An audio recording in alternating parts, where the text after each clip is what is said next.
오늘 하나님께서 우리에게 주신 말씀, 우리가 너무나도 잘 알고 있는 히브리서 11장 1절, 2절, 2절의 말씀입니다.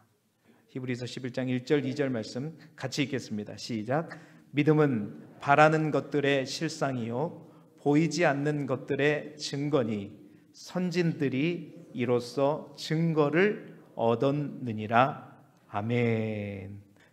오늘은 히브리서에 있는 말씀을 가지고 말씀의 제목대로 믿음으로 기다리라, 믿음으로 기다리라라는 제목으로 하나님의 말씀을 함께 나누도록 하겠습니다. 오늘은 대림절 세 번째 주일입니다. 대림절은 계속해서 말씀드렸듯이 기다림의 절기라고 말씀드렸습니다. 비록 여러분 앞에 있는 이 초가 오늘 켜지지는 않았지만 어떤 의미인지에 대해서 이미 첫째 주에, 대림절 첫째 주에 여러분 모두에게 말씀드렸습니다. 높이를 달리하는, 그래서 시간이 타들어감을 의미하고, 이 대림절 초가 하나씩 매주마다 밝혀짐으로써 시간이 흘러가고 또 그 촛불이 하나씩 켜짐으로 말미암아 더 밝아지는, 그래서 우리를 향해 더욱더 선명하게 다가오시는 바로 예수 그리스도를 의미함을 말씀을 드렸습니다.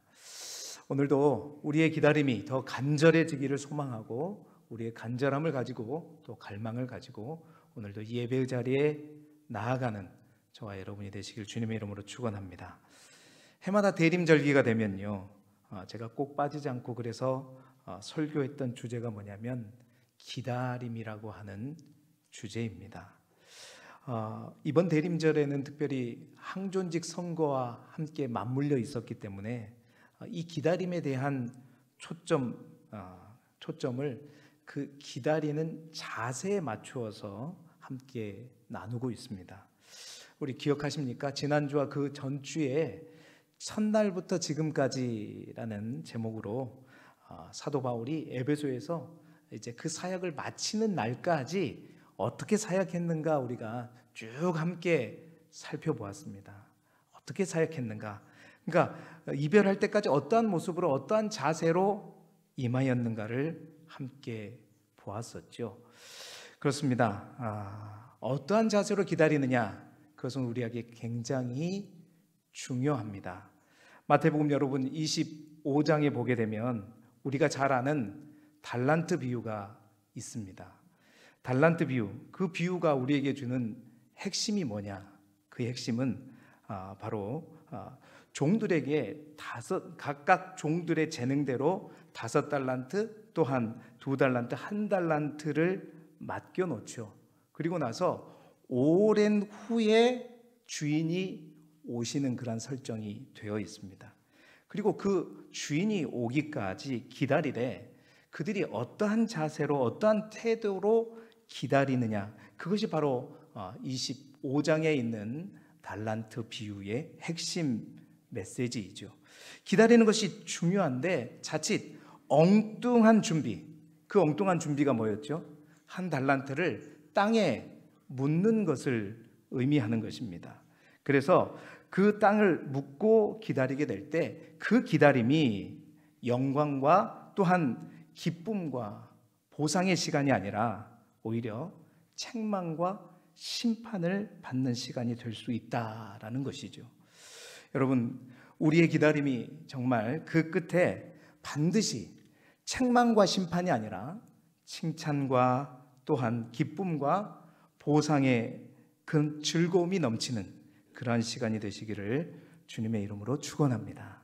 그래서 기다리기 위해서 기다리는 자세가 중요하다. 오늘 우리가 함께 읽은 히브리서는요, 고난의 터널 속에서 박해를 받고 있는 그리스도인들을 향해 쓴 편지의 내용입니다. 이 편지의 수신자는 특별히 유대교에서 기독교로 개종한 사람들이라고 학자들은 얘기하고 있죠. 그러니까 예수 그리스도를 믿었습니다. 유대교를 믿다가 주님을 만나고 예수 그리스도를 믿게 되었는데 그들에게, 믿는 기독교인들에게 핍박이 오게 되는 겁니다. 고난받고 비방을 듣고 환난을 당하는 그러한 유대 기독교인들에게 이제 그 고난과 환난으로 인해서 예수 그리스도를 향한 믿음을 버리고 다시 유대교로 돌아가고자 하는 그 결정을 하지 않도록, 그래서 그들에게 예수 그리스도가 누구이고 또 예수 그리스도를 믿는다는 것이 무엇인지를 분명하게 가르쳐주고 유대교로 다시 돌아가지 않도록 권면하는 거죠. 그래서 예수 그리스도를 온전히 믿고 그 믿음에 대해서 도전하고 있는 편지가 바로 히브리서다라는 겁니다. 자, 그 중에서 오늘 우리가 읽었던 11장은 바로 그들이 가져야 될 믿음에 대해서, 믿음이라는 게 뭐냐, 그 믿음의 정의와 함께 실제로 그 믿음의 삶을 살았던 수많은 선진들의 이야기가 나옵니다. 여러 믿음의 선진들. 그래서 우리는 히브리서 11장을 믿음의 명예의 전당이라고도 부르잖아요. 믿음의 많은 선진들의 이야기가 쭉 나옵니다. 그래서 그 믿음, 그 선진들이 어떠한 증거를 가지고 믿음을 살았는가, 그래서 실제적으로 구체적으로 얘기하고 있는 것입니다. 결국 히브리서의 전체의 메시지는 그겁니다. 믿음으로 환난을 돌파하라. 다시 말해서 믿음으로 기다리라라는 것입니다. 바로 그 메시지를 던져주고 있는 이 11장, 그리고 그 첫 절, 두 번째 절, 여기에는 그 믿음이라는 게 과연 무엇인가, 그리고 앞으로 언급될 수많은 선진들이 그 믿음을 가지고 살아왔다라고 설명하고 있는데, 오늘 그 믿음의 정의를, 우리가 너무나도 잘 아는 말씀이지만 그 믿음의 정의를 다시 한번 우리가 깊이 있게 들여다보면서 우리는 어떠한 믿음으로 지금 주님 다시 오실 날을 기다리고 있는가, 나의 믿음은 어떠한 믿음인가, 우리의 믿음을 다시 한번 둘러보고 우리의 기다림이 잘못된 기다림이 되지 않고 올바른, 하나님이 찾으시고 만나시기를 원하시는 그 기다림과 만남이 되시기를 주님의 이름으로 축원합니다. 자, 그렇다면 참된 믿음이 무엇일까요? 믿음으로 기다리는데 그 믿음은 무엇일까요? 오늘 히브리서가 말하는 첫 번째 그 믿음은 뭐냐? 바라는 것이 먼저 달라져야 된다는 겁니다. 바라는 것이, 바라보는 것이 달라져야 된다. 1절 상반절 말씀 짧지만 다시 한번 읽어보겠습니다. 시작. 믿음은 바라는 것들의 실상이요. 아멘. 자, 우리에게 믿음은요 항상 어려운 문제죠. 믿음이 뭐냐 그러면 우리는 굉장히 복잡하고 머뭇거리지만 오늘 히브리서 기자는 그 믿음에 대해서 정말 간단하게 정의합니다. 믿음이 뭐냐? 믿음은 바라는 것의 실상이다. 믿음은 바라는 것의 실상이다. 여러분, 이 말을, 바라는 것의 실상을 조금 더 쉽게 풀었으면 뭐냐면, 믿음이라고 하는 것은 내가 소망하는 것을 확신하는 것이다. 내가 하는 것이, 내가 소망하는 것이 반드시 될 거라고 확신하는 것, 실제처럼 확신하는, 이게 믿음이다라는 거죠. 여러분, 내가 소망하는 것을 실제처럼 보는 것이 믿음이라고 하는 거, 여러분 아멘이십니까? 근데 이제 조금 있다가는 그게 아멘이 아니어야 됩니다. 이제 여기서 약간 의문이 생겨요. 내가 소망하는 것을 실제처럼 보는 것, 확신하는 것이 믿음이라면, 예를 들어서 하나님, 이번에 우리 딸이 반드시 서울대에 합격할 줄 믿습니다. 우리 집에는 이거는 이제 이 믿음이 있어서는 안 되겠죠. 서울대 반드시 합격하기를 믿습니다. 그러니까 의심하지 않고 믿습니다. 그것이 믿어질 때까지 기도합니다. 여러분, 이게 진정한 믿음입니까? 믿음이 그렇다면서요. 내가 소망하는 것, 내가 확신하는 것, 내가 믿는 것, 내가 바라는 것이 될 것이다 라고 확신하는 게 이게 믿음이라면서요. 그래서 우리는 그런 사람들이 있어. 공부를 제대로 하지도 않습니다. 내가 기도를 열심히 하면 하나님께서 나에게 반드시 좋은 성적을 주실 것이라고 믿고 믿음이 올 때까지 기도하고. 이게 참된 믿음인가? 여러분, 히브리서가 말하는 믿음은 그런 믿음이 아니라는 거죠. 오늘 본문의 말씀이 이 한 절만 쏙 뽑아서 해석하면 바로 그 의미일 수 있습니다. 그리고 세상 사람들이 바라보는 믿음이 바로 그런 의미를 갖고 있지요. 그런데 성경은 여러분 그렇게 보는 것이 아니죠. 그 한 절만 딱 뽑아서 보는 형식은 누가 하는 거예요? 이단이 하는 거죠. 그러니까 성경은 전체 맥락을 봐야 되는 거예요. 문맥을 함께 보면서 이 말씀 하나만 보는 것이 아니라 앞뒤 문맥 가운데서 이 말씀이 어떤 의미인지를 분명하게 살펴야 된다. 자, 본문 1절에 나오는 믿음의 정의는 바로 앞에 나오는 10장의 이야기를 모르면 그렇게 해석하게 될 수밖에 없습니다. 내가 바라는 것을 확신하면 되겠네? 이게 믿음으로 생각할 수밖에 없습니다. 그래서 항상 기도할 때도 주실 줄로 믿습니다. 믿습니다. 이렇게 기도하는 거죠. 그러나 바로 앞장을 보게 되면 바로 오늘 이 믿음의 정의가 어떤 의미인지 우리는 분명히 알 수가 있어요. 우리가 앞장을 보면 당시 초대교회 성도들의 상황이 나오게 됩니다. 그 당시 초대교회 성도들에게 예수를 믿는다는 것은 어떤 의미였는가? 여러분이 찾기가 좀 그러니까 제가 바로 말씀을 띄워드리도록 하겠습니다. 히브리서 10장 32절 34절. 그 당시 초대교회에 믿음을 갖는다, 예수 그리스도를 믿는다는 것이 어떤 의미였는가? 우리 함께 읽어볼까요? 시작.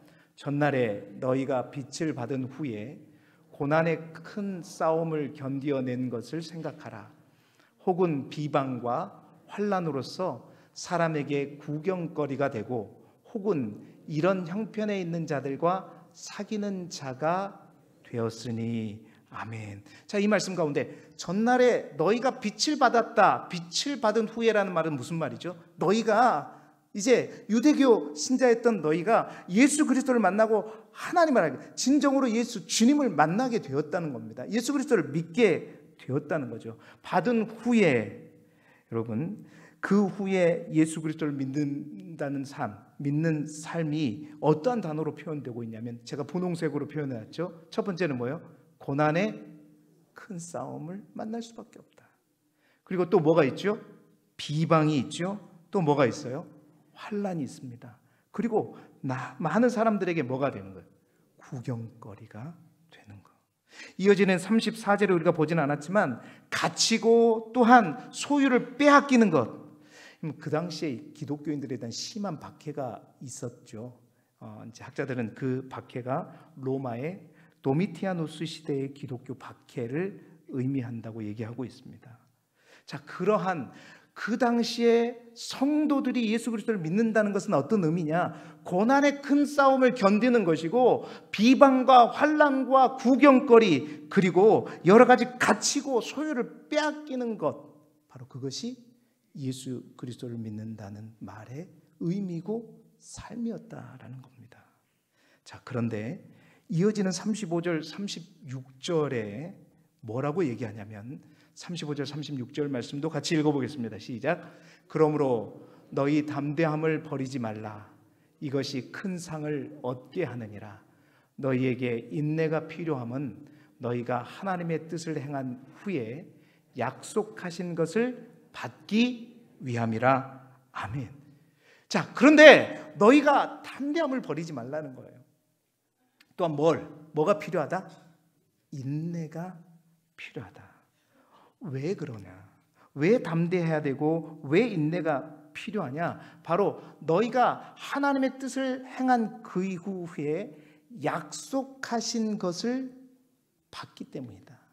자, 그 약속하신 것이 위에 35절에 보면 큰 상이라고도 볼 수 있는데 그 약속하신 것이 무엇인가? 바로 담대하고 인내하고 참으면 그 약속하신 것을 받게 되는데 바로 그들이 받게 되고 그들이 기다리고 그들에게 약속된 그것이 무엇인가에 대해서 이어지는 이제 37절에 이렇게 얘기하고 있습니다. 가장 중요한 말씀 같이 다시 한번 읽어보시죠. 시작. 잠시 잠깐 후면 오실 이가 오시리니 지체하지 아니하시리라. 아멘. 자, 그 약속하신 것, 그 보상, 그 상급이 뭐예요? 오실 이가 오시리니. 그러니까 그들이 바라는 건, 초대교회 그 성도들이 기다리는 것은 누구였냐? 다시 오실 예수님이라는 거예요. 지금 현실은 어렵지만 막막하고 고난과 환난과 조롱과 구경거리가 되었지만 초대교회 성도들이 바라고 기다리는 것은 다시 오실 주님, 바로 약속한 그분을 기다리는 거죠. 여러분, 대림절의 의미와 명확하게 일치하죠. 여러분, 그렇습니다. 믿음이란 무엇인가? 우리가 원하는 것, 우리가 바라는 것을 실상으로 확신하는 것이 아니라 소망하는 기분, 우리가 그토록 기다리는 그의 나라, 주님, 그리고 그 하나님이 지금 온 것처럼 실상처럼 바라보고 확신하고 사는 것, 바로 이것이 믿음이라는 겁니다.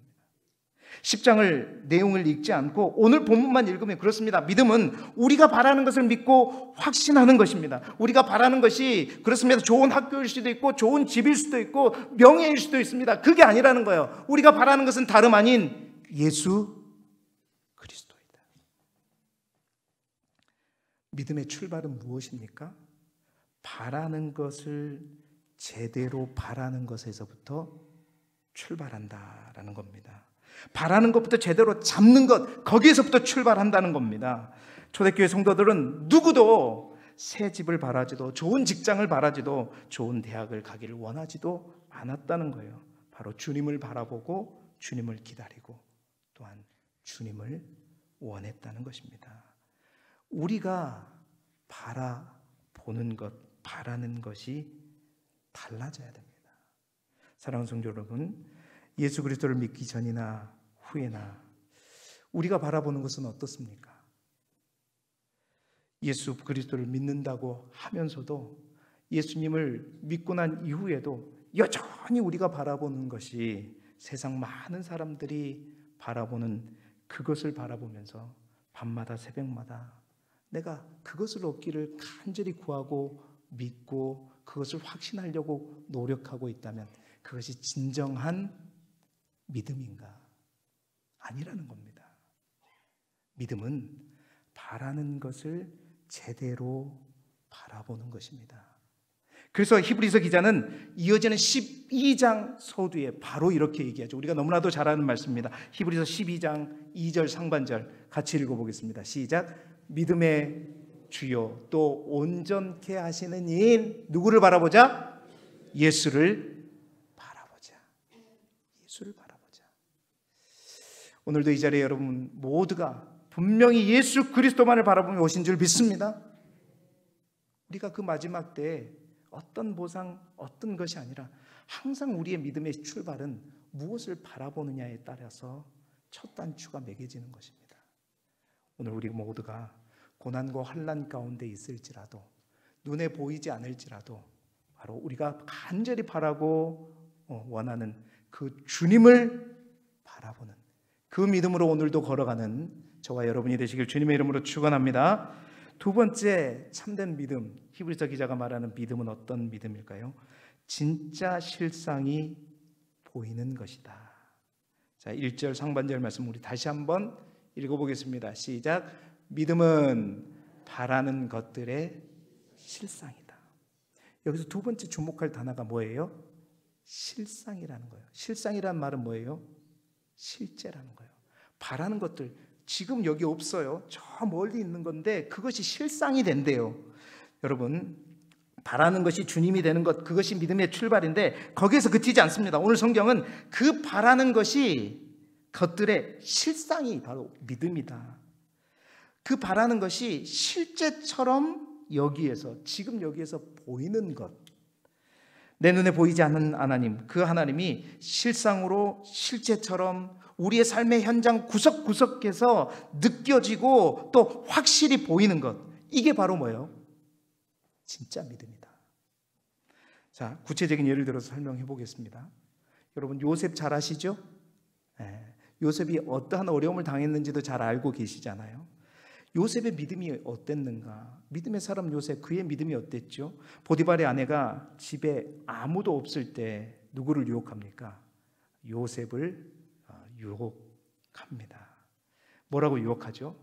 자, 지금 우리 집에는 너와 나밖에는 누구 아무도 없다 그러죠. 아무도 없다 그러죠. 여러분, 보디발의 아내의 눈에 보이는 실상은 뭐였냐면 뭐예요? 아무도 없는 겁니다. 누구가 실상이에요?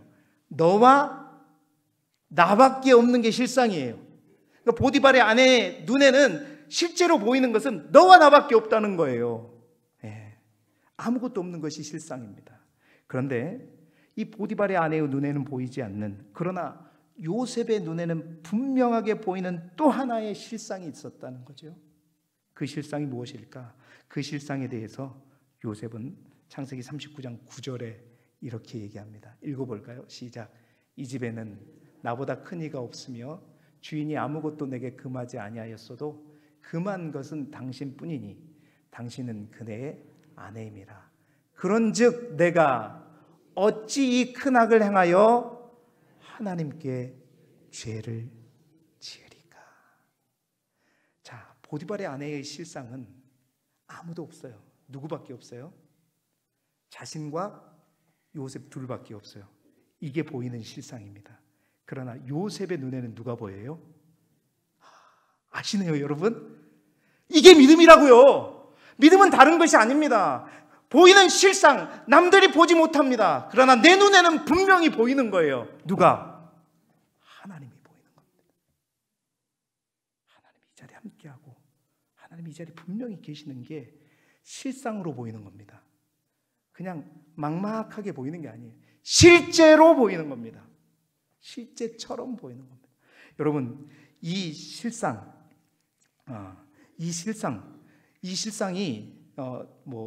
요셉뿐만이 아닙니다. 다윗도 마찬가지죠.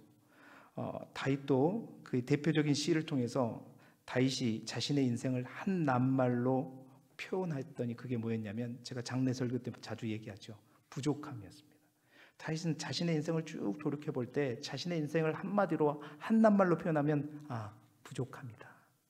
그런데 그 부족함이 하나님을 만남으로 말미암아 어떻게 해요? 채워지는 인생이 바로 자신의 인생이라고 고백하죠. 바로 그 인생의 체험을 고백한 시편이 우리가 너무나도 잘 아는 시편 23편입니다. 여호와는 나의 목자시니 내게 부족함이 없으리로다. 이거 엄청난 고백이에요. 여러분 모두들도 마찬가지시죠? 자, 그런데 이 23편의 시편 속에도 보면 다윗이 분명하게 무엇을 보고 있는가? 다윗이 항상 그의 인생 가운데 본 실상이 있어요. 자, 시편 23편 4절의 말씀입니다. 같이 읽어볼까요? 시작. 내가 사망의 음침한 골짜기로 다닐지라도 해를 두려워하지 않을 것은 주께서 나와 함께 하심이라. 주의 지팡이와 막대기가 나를 안위하시니이다. 아멘. 여러분, 사망의 음침한 골짜기로 다니게 되면 사람들에게 보이는 실상은 뭘까요? 사망의 음침한 골짜기로 가면 뭐가 보여요? 답을 말해주고 물어보는데 사망의 음침한 골짜기가 보이겠죠. 많은 사람들에게 있어서 사망의 음침한 골짜기로 들어가게 되면 그들에게 보이는 실상은 그겁니다. 사망이구나. 음침한 골짜기구나. 죽는구나. 모든 사람의 눈에는 그 사망의 음침한 골짜기가 보이는 것입니다. 그런데 여러분, 다른 사람에게 보이지 않는 한 가지의 실상이 다윗에게는 분명히 보인 거예요. 그건 뭐냐? 주께서 나와 함께 하십니다. 할렐루야. 주의 지팡이와 막대기가 나를 안위하시나이다.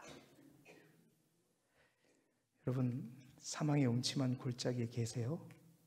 남들이 다 보는 것만 보지 마시고 남들이 보지 않는 실상이 보여지기를 소망합니다. 주님의 지팡이가 보이기를 소망합니다. 주님의 막대기가 그냥 대기하고 있는 게 보이기를. 믿음은 뭐냐? 그렇습니다. 보이지 않는 그것이 그 주님이 실상으로 실제로 보여지는 것입니다.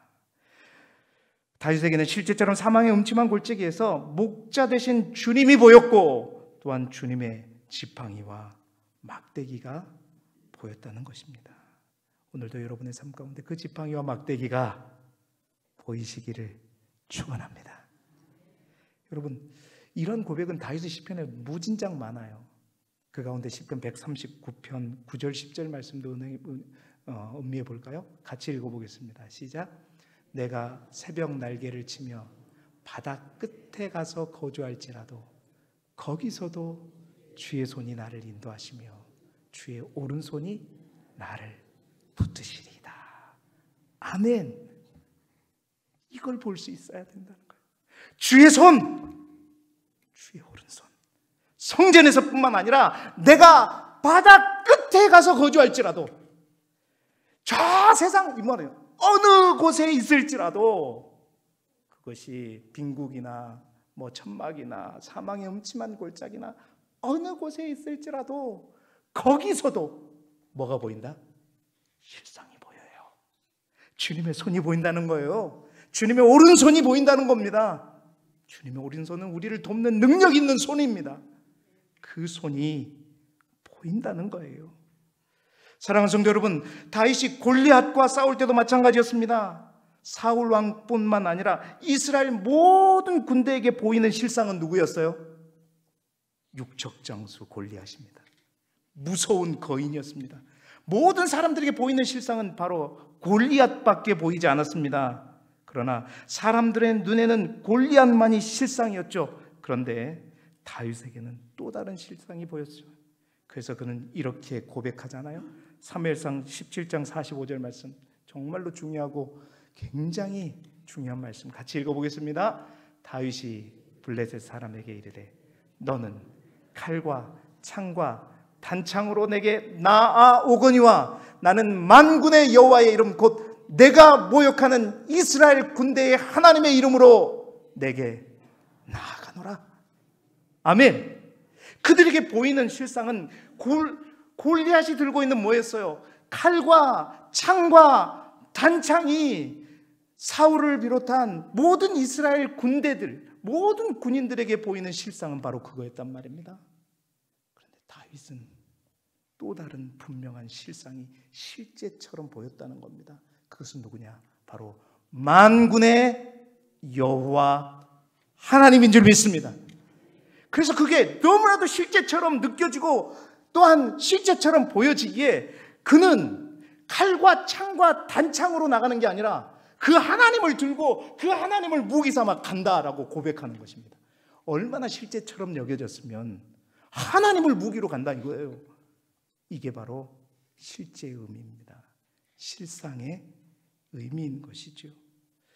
사랑하는 성도 여러분, 이스라엘 군대의 하나님의 이름으로 내게 나아가노라. 이 고백이 우리의 삶의 현장, 특별히 골리앗이 버티고 있는 우리의 삶의 현장에서도 분명하게 고백되어지고 하나님을 무기로 당당히 담대하게 나아가는 믿음의 사람들이 되시기를 주님의 이름으로 축원합니다. 기다림은 이 믿음으로 기다리는 거예요. 그 주님이 이미, 그렇죠, 우리 주님의 재림은 already 난 예시다 그러잖아요. 이미 우리 가운데 있습니다. 장차 완성되긴 되지만 이미 계시는 그분이 분명하게 보이는 거죠. 세 번째 믿음은 뭐라고 얘기하냐면 이미 얻은 증거를 잊지 않아야 된다. 1절 하반절부터 2절까지의 말씀 화면을 보시고 같이 읽어보겠습니다. 시작. 보이지 않는 것들의 증거니 선진들이 이로써 증거를 얻었느니라. 아멘. 여러분, 세 번째 믿음은 뭐냐? 믿음은 바라는 것들의 실상일 뿐만 아니라 보이지 않는 것들의 뭐다? 증거다라는 겁니다. 여러분, 이것도 굉장히 중요한 얘기라는 거죠. 믿음은 보이지 않는 것들, 보이지 않는 세계에 대한 증거이다. 이 말은 안 보이는 세계에 대해서 이야기하는데 분명히 그 증거가 있다는 겁니다. 이 증거라고 하는 단어의 헬라어를 찾아보니까 말투리온이라고 되어 있어요. 여러분, 이 말투리온이라는 이 말 속에서 마르투스, 다 순교자, 또 증인이라는 헬라어가 파생되는데 이 말투리온이라고 하는 이 단어는요, 사실은 어디에서 쓰는 용어냐면 법정에서 쓰는 단어. 다시 말해서 법적인 용어입니다. 증거도 그냥 증거가 아니라는 겁니다. 법적인 증거라는 것은 무슨 말이에요? 명백한 증거라는 뜻이고요. 또한 법적인 효력을 가진 증거라는 겁니다. 그러니까 이 증거라는 것은 법적에서는 심증 갖고 돼야 안 돼요. 분명히 뭐가 있어야 돼요? 물증이 있어야 되는 거예요. 명백한 증거가 증거물이 되는 거지 심증 가지고 누구를 구속할 수 있다? 절대 그럴 수 없습니다. 이 말투리온이라고 하는 것은 명백한 증거, 다시 말해서 법적인 효력을 가지고 있는 증거라는 말이에요. 그러니까 심증이 아니라 물증이라는 거예요. 믿음의 사람, 여러분 이 말은 믿음의 사람은 어떤 사람이냐? 보이지 않는 하나님에 대한 실제적인 증거, 명백한 증거, 간증거리가 있다라는 겁니다. 여러분, 우리가 진짜 믿음의 사람이라면 분명히 뭐가 있는가? 믿는 자에게는 증거가 있는 줄 믿습니다. 왜 그런가? 우리 하나님은 실제로 보여지고 또 보여주시는 분, 말씀드렸죠. 뿐만 아니라 하나님은 끊임없이 그 하나님을 경험하게 하십니다. 누군가가 하나님이 어디에 있느냐? 적어도 그 믿음, 그 하나님이 어디 있느냐고 물어본다면 오늘 말씀대로 우리는 그 증거를 다른 사람 누구에게서 찾는 것이 아니라 바로 나의 삶에서 찾을 수 있어야 된다는 겁니다. 그것도 그냥 심증이 아니라 뭐예요? 명백한 증거. 이걸 뭐라 그래요? 우리는 간증이라고 얘기하죠. 체험이라고 얘기하죠. 여러분 아까 다윗을 보시면 골리앗 앞에 섰을 때 다윗의 눈에만 하나님의 실상이 보이는데 다윗처럼 하나님을 믿으면서도 그 하나님을 현재의 실상으로 보이지 못한 사울이었잖아요. 사울이 다윗에게 뭐라고 그러냐면, 야 다윗, 네가 골리앗하고 싸운다고? 너는 소년이고 그 골리앗은 어려서부터 용사야. 저 블레셋 사람을 네가 나가서 싸운다고? 아이고 안 돼. 이렇게 얘기할 때 여러분 다윗이 사울에게 뭐라고 얘기한 거 기억나십니까? 그때 뭐라고 얘기했어요? 제가 제 양을 칠 때 있었던 일입니다. 누가? 사자와 곰이 나를, 내가 치는 양을 또 먹으려고 왔었을 때 내가 그 사자와 곰으로부터 양을 지켜냈던 이야기를 하잖아요. 자, 그러면서 이렇게 말합니다. 사무엘상 17장 37절 상반절에 같이 읽어볼까요? 또 다윗이 이르되 여호와께서 나를 사자의 발톱과 곰의 발톱에서 건져내셨은즉 나를 이 블레셋의 사람의 손에서 건져내시리라. 아멘. 여러분 그렇습니다. 지금 다윗의 믿음이 블레셋 사람 골리앗의 손에서 건져내시리라는 믿음이 있어요. 그런데 그 믿음의 근거가 있죠. 뭐예요? 과거에 나에게 있었던 분명한 증거가 있습니다. 예. 여러분 진정한 믿음은 뭐냐? 보이지 않는 분이 실상으로 보여지는 것뿐만 아니라 실제한다는 그 증거가 내게 있는 것입니다. 분명한 증거가. 다윗은 그 증거를 기억하고 그 증거대로 믿고 나아가는 겁니다. 이미 얻은 증거대로 늘 믿는 거. 우리 조금 이따가 찬송 부를 거예요. 이미 얻은 증거대로 그것을 기억하면서 그 명백한 증거를 붙들고 이게 뭐다? 믿음이다. 이게 지금 히브리서 기자가 말하는 믿음의 실체입니다. 여러분 우리의 문제가 뭡니까? 하나님 살아계셔 말을 증거를 대면 어떻게 살아계셔? 말하게 되면 그 증거를 말할 때 성경에 기록되어 있지. 목사님한테 물어봐야 되나?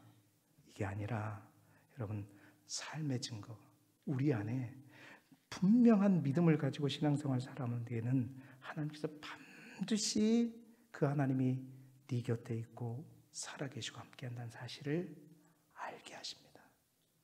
명백한 증거를 갖게 하십니다. 그 증거가 없다면 우리의 믿음이 진짜 믿음인가 다시 한번 여러분 분명히 확인해 보셔야 돼요. 왜 없을까? 진짜 없을까? 사실은요, 대부분 많은 사람들 가운데는 없는 것이 아닙니다.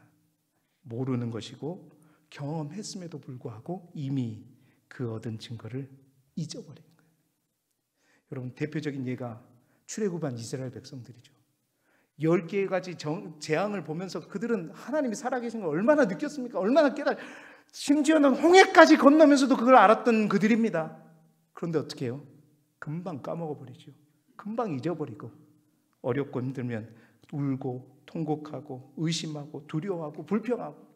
여러분 그 절정이 뭐였습니까? 12명의 정탐꾼을 보냈을 때 10명의 정탐꾼이 그것을 보고 와서 그 처참한 상황들을 다 하나님의 역사심을 잊어버리고 말할 때 이스라엘 백성들도 똑같았죠. 그 소리를 듣고 울며 통곡하고 있었습니다. 여러분 문제는 뭔지 아세요? 하나님이 이런 하나님의 살아계심과 실제와 증거를 보여줬음에도 불구하고 그것을 다 잊어버리고 하나님 없다고 불평하는 사람들을 하나님은 정말 싫어한다는 사실입니다. 경멸한다는 사실. 여러분 굉장히 무서운 말씀인데요. 10명의 정탐꾼의 보고를 듣고 울며 통곡하는 그 모습을 보고 하나님께서 모세에게 뭐라고 말씀하신지 아세요? 민수기 14장 11절 말씀이에요. 같이 읽어보겠습니다. 시작. 여호와께서 모세에게 이르시되 이 백성이 어느 때까지 나를 멸시하겠느냐? 내가 그들 중에 많은 이적을 행하였으나 어느 때까지 나를 믿지 않겠느냐? 없다고요? 모른다고요? 아니요. 대부분은 뭐냐면 우리가 잊어버린 겁니다. 깨닫지 못하고 있는 거예요. 사랑하는 여러분, 여러분 믿음의 눈이 띄어지기를 소망합니다. 영적인 감각이 살아나기를 소망해요. 잊지 마십시오. 기억하십시오. 여러분 이것을 잊어버리고 어느 때까지 나를 믿지 않겠느냐 그러시면서 하나님께서 전염병으로 그 이스라엘 백성을 다 죽이려고 했잖아요. 즉각적으로. 그럴 때 누가? 모세가 딱 앞에 하나님 아니되옵니다. 그 모세의 중보기도가 아니었으면 그들은 다 죽을 뻔했습니다. 사랑하는 성도 여러분, 믿음은 다른 사람에게는 안 보이지만 믿음의 사람들에게 보이지 않는 주님의 그 실제와 증거가 분명히 있다. 그 증거들 여러분 잊지 마십시오. 늘 기억하십시오. 그리고 이미 얻은 증거대로 나아가십시오. 기다리십시오. 바라십시오. 이게 믿음입니다.